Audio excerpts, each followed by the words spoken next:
So here's a question for you.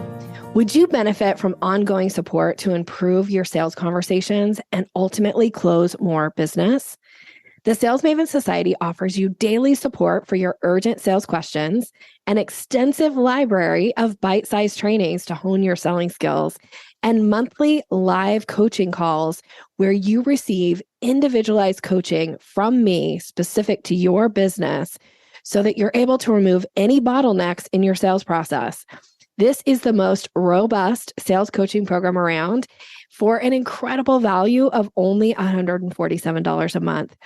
And you can join now for your first month for only $47. You get access to absolutely everything, including the live coaching calls with me.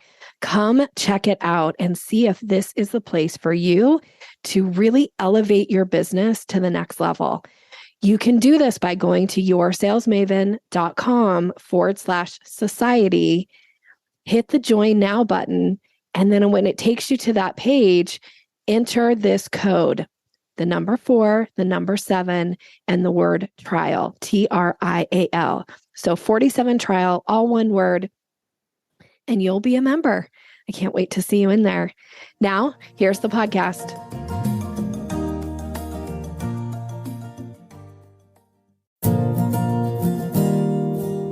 Do sales conversations make you feel awkward or pushy? It's time to ditch the outdated salesy strategies.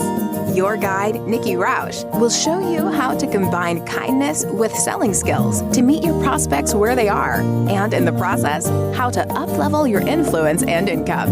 Learn how to earn business easily and effortlessly. Here's Nikki. Welcome, and thank you for listening to the Sales Maven Show. This is your host, Nikki Roush, your own personal sales maven, here to offer you tips, techniques, and strategies to master your sales conversations. Today is a solo episode. It's just you and me here. And the topic that I want to address has to do with identity. Now, the definition of identity is the fact of being who or what a person or thing is. And the reason I'm bringing this up is because I am often seeing identity statements made in my clients' communication with prospective clients on their websites and their email communications, stuff they're posting online, their discovery calls. It's kind of across the board, frankly. And so I just thought I would record a quick little podcast episode around this and see if this is something that you would find some value in, learning a little bit about identity and how it is received when you make a lot of identity statements when you are talking to your prospective clients. So I thought I would first start with some examples of things that you often hear people say in life. So this is not sales related. And I thought I would start here because maybe that will help bring to life where I'm going. So you can tell me at the end. So when I think about life examples and I think about identity statements that we often make, and we teach in NLP, there's a section that I teach in Sales Scripts for Increasing Influence where I'm teaching the Meta and Milton model of language.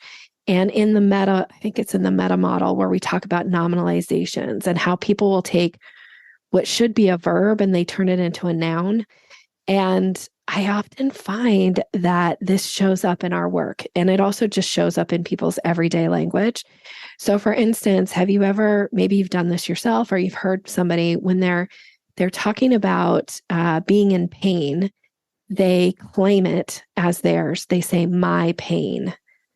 And that's an identity statement because now you have attached yourself to that pain versus saying the pain in my knee versus my pain, my knee pain. There's a difference. So, words matter. The way that you phrase things, the way that you say things matter. How your brain receives it and perceives it, and also how others do as well. It's something to think about. Another one I heard recently in my personal life is I heard somebody referring to themselves and others as victims. And they were really adamant of claiming this identity. So, when you look at that word, whether, I don't know how you feel about it, maybe there's a part of you that wants to be identified as a victim. For me, I feel a little like, ooh, I think I'd rather say maybe I was victimized versus I'm a victim, because I don't know that I want my identity to be that of a victim. Now, again, maybe for you, this is semantics, but I do think when you start bringing this into your client interactions, we'll see how you feel. So here are some examples. Now, I will say, put it in context, what I'm going to offer. And if you don't agree, you don't have to listen. And you can also disagree with me. You can send me a message and tell me why you disagree. I kind of feel like this will be one of those podcasts where I do get people disagreeing, because I find that people love to claim their stuff and they love identity statements in business. And I just see it over and over again. So here's an example in a sales context is you're putting out a new offer. And if you want to make it appealing to an audience, you want to think about, should you be identifying that offer as mine? It's all mine. It's my offer. So here's an example, language example. Again, I see this over and over and over again when I'm working with clients. They might say, in my new program, I'll be teaching you. You hear a lot of identity in there. This program is about me. It's my program, and it's about what I will teach you.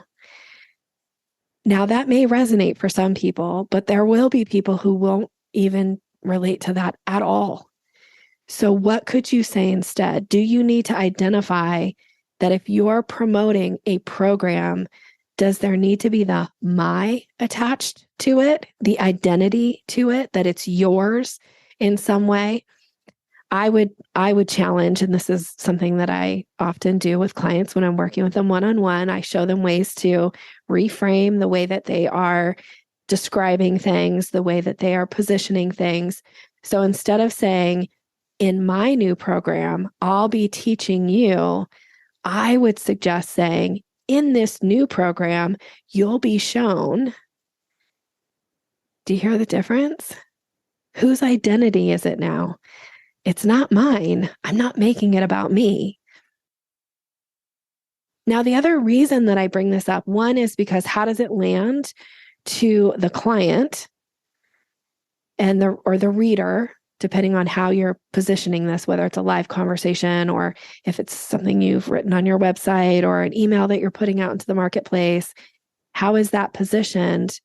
And then the other thing is, I'm super diligent, I would say, is probably the word I would use, about mindset and trying to protect my sales mindset. I know I've done some podcast interview or some episodes where I have specifically talked about mindset. And I know there was an episode where it was all about how I protect my mindset and the boundaries that I put around it.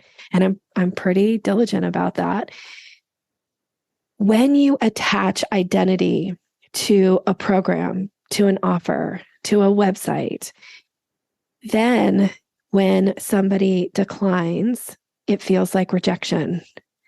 When somebody isn't happy with something about the program, or they don't agree with some part of the offer, you might find that you take it more personally when you are putting your identity into it.